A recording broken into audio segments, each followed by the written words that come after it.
সুপ্রভাত।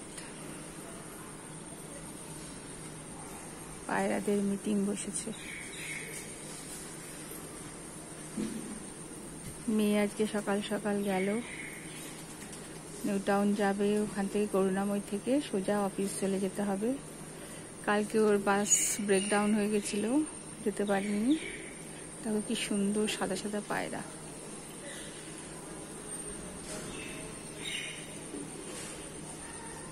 নতুন নতুন পায়রাগুলি ঝোঁটন বেঁধেছে, আমরা ছোটবেলায় পড়েছি।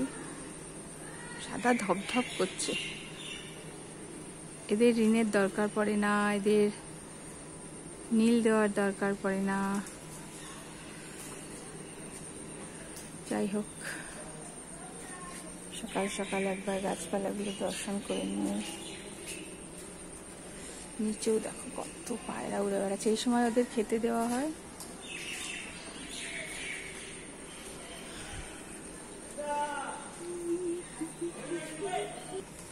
এত সকাল সকাল আমার খুব একটা ওঠা হয় না।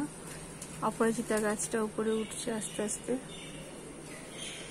যা রোদ্দুর আর গরম, একটা গাছও বাঁচিয়ে রাখা মুশকিল হয়ে যাচ্ছে।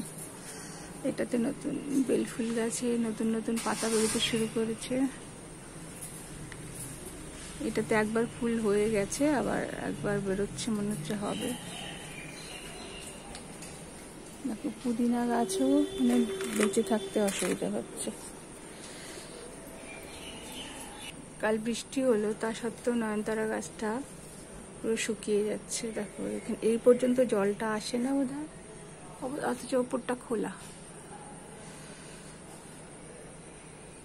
জল দিয়ে দিই। যাই হোক, সবাই ভালো থেকো।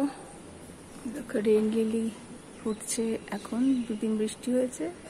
এগুলো নিজে নিজেই ফোটে, নিজে নিজেই ফোকাস হচ্ছে না, ফোটেনি এখনো, ফুটবে ফুটবে।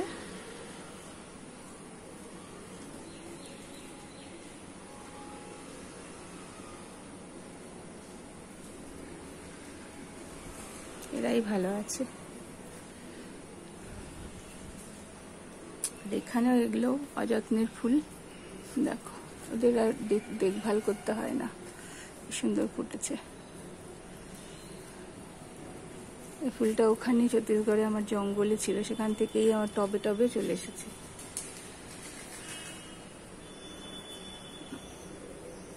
কত বড় গাছ হয়েছে, প্রত্যেকটা ডালে একটা করে ফুল হয়েছে।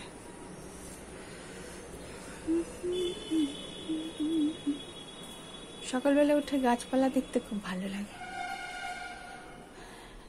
যাই হোক, সবাইকে গুড মর্নিং, আর খুব ভালো কাটুক সবার দিনটা।